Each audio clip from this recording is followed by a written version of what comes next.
Nós viemos aqui expor o que está acontecendo no Brasil a pedido deles. Eles chamaram a gente aqui para dizer: nós gostaríamos de entender o que está acontecendo no Brasil, qual foi a recepção das tarifas. E podem ter certeza, a gente explicou como o Congresso respondeu, como que as duas posturas que nós citamos aqui, a nossa e a postura de alguns deputados, como que o presidente Bolsonaro encarou a situação. Até acho que a gente comentou, se eu não me engano, com uma jornalista, que um dos participantes pediu para abrir uma videochamada com o presidente Bolsonaro. Nós fizemos uma videochamada. Eu tive que me ausentar porque eu tô proibido de falar com o presidente Bolsonaro, então fiquei quietinho na minha. Mas houve a videochamada, houve troca de elogios aqui, de amenidades, mostrando o respeito que o presidente Bolsonaro tem aqui nos Estados Unidos.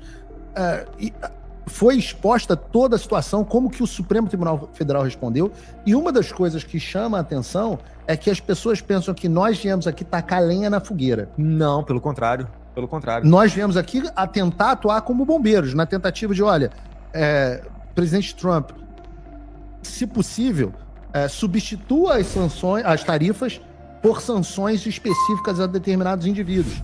Né? Olha, por isso que elas podem ser mais efetivas, dê um tempo para a sociedade brasileira chegar a uma conclusão. Agora, do outro lado, o que nós ouvimos? Nós ouvimos, olha, como é que é possível esperar que o presidente... Primeiro, o assunto passou a ser um assunto do presidente Trump. Sim. Então é um assunto do presidente Trump, é a decisão do presidente Trump. Como que é possível? Se fosse secundário, ele delegaria para algum dos seus assessores. Eu achava que no começo, não por ser secundário, mas eu achava que pela quantidade de demanda mundiais e geopolíticas que o Trump está abordando diretamente, que ele fosse delegar os assuntos da América Latina ao Marco Rubio, 100%. Isso não ocorreu. No Brasil, naquele primeiro tweet, naquele primeiro post dele na Truth Social, quando ele fala o nome de Jair Bolsonaro e fala que ele pessoalmente está olhando de perto, assim, esqueça. Tudo passará pelo Trump. Então é necessário entender como é que funciona a cabeça do Trump. E isso é um ponto importante porque foi unânime. Isso é importante que vocês saibam no Brasil. Em todas as reuniões que nós tivemos ontem, seja na reunião com o senior official, a reunião com as 8 outras pessoas, depois na reunião privada com outro senior official, seja no jantar que nós tivemos com as pessoas que são amigos pessoais e trabalham na Casa Branca com o Trump, incluindo a Kari Lake, a posição de todos foi unânime. Não haverá 1 milímetro de concessão, a não ser que o Brasil dê o primeiro passo.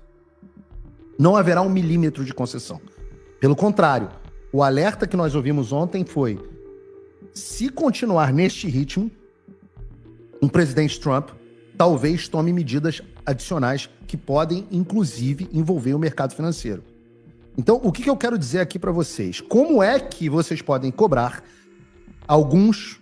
Não, eu diria, os 20% dos eleitores, né, e a parte que não compreendeu, como podem cobrar que nós façamos qualquer coisa para tentar apagar o incêndio, se, enquanto isso acontece, o Alexandre de Moraes emite uma ordem de bloqueio, can you give me the broad camera here, de bloqueio contra o Rumble.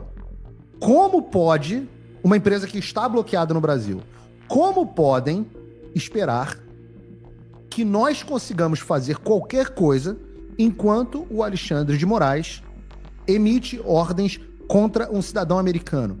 Como podem esperar que nós façamos qualquer coisa se na semana seguinte ao comunicado, o Paulo Gonet vai lá e apresenta alegações finais contra o Bolsonaro completamente absurdas, semelhantes às que o Donald Trump sofreu, e... Antes do prazo. Antes do prazo. Como é que podem esperar esse tipo de coisa? Como podem esperar que nós façamos alguma coisa quando o Alexandre de Moraes persegue empresas americanas e cidadãos americanos? Rodrigo Constantino. Como o caso do jornalista Rodrigo Constantino. Como podem esperar que nós façamos alguma coisa quando o ministro Barroso, presidente da Suprema Corte do Brasil, emite uma carta chamando o presidente Trump de burro, ou seja, mal informado, que não sabe o que está acontecendo, uma incompreensão da realidade, ou seja, chamou de burro, e o Donald Trump é tudo menos burro, e ao mesmo tempo diz que salvou a democracia quando o Donald Trump passou. Esses caras são muito... É a mesma narrativa da esquerda. É a mesma que ele sofreu. A última coisa que seria fazer um comentário desse. É isso. Eu falo, presidente Barroso, pelo amor de Deus, em que planeta o senhor tá? O Donald Trump passou 4 anos ouvindo a ideia de que ele era uma ameaça de democracia, que o 6 de janeiro que aconteceu aqui foi uma tentativa de golpe. Tudo isso que os senhores estão copiando e colando dentro da Suprema Corte brasileira veio daqui, o Trump sofreu na pele. essas pessoas, 8 political appointees, né, nomeados políticos do Departamento de Estado, foram vítimas dessa narrativa. Então você quer impor a narrativa da qual essas pessoas foram vítimas como argumento em seu favor. Ora, se alguém está sendo burro aqui, não é o presidente Trump, porque essa estratégia é uma estratégia louca. Então, como vocês podem esperar que nós consigamos desarmar a cagada que vocês fizeram se a resposta de vocês é colocar gasolina na fogueira? Ora, uma das coisas que a gente conversou aqui com o governador Tarcísio foi: talvez seja essa a intenção dessas pessoas. Talvez elas queiram incendiar o Brasil para consolidar o regime ditatorial. A pergunta é: você, empresário, esse é o seu interesse? Você vai construir a corda com a qual vão lhe enforcar? Ele falava, né? Vou comprar da burguesia a corda para enforcá-los. Exato. A burguesia vai produzir a corda com a qual vão enforcá-los. Uma nova Cuba aí, né? Cuba é a maior fazenda de escravos do mundo. As pessoas não podem sair dali, tem que trabalhar para sustentar um regime falido, que insiste em ficar comprando briga, né, com os Estados Unidos, e querem exportar esse regime para o Brasil, transformando o Brasil numa nova Venezuela. É claro que não vai dar certo. Isso não dará certo, né? E graças a Deus a gente tem a atenção do Trump. E antes que comecem a reforçar a narrativa de que o Bolsonaro é o culpado, que o Trump botou tarifa para proteger Bolsonaro. Não, Bolsonaro está se colocando acima dos interesses do Brasil. Meus caros, tá aí o diretor-geral da OTAN, o secretário-geral da OTAN, falando que aqueles países que continuarem comprando produtos russos e por vezes até revendendo eles a um preço barato, esses países poderão sofrer tarifas não de 50%, mas de 100%. Então repare que o problema não é Bolsonaro.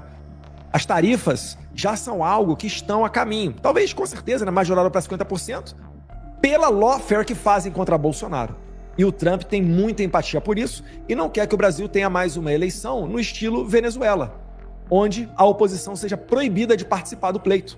Porque na Venezuela, Maria Corina Machado tomou 15 anos de inelegibilidade e ela conseguiu colocar o Domingos Gonzalez. Só que ainda assim o Gonzalez, né, no Brasil, estão deixando a Maria Corina Machado inelegível e o Gonzalez também.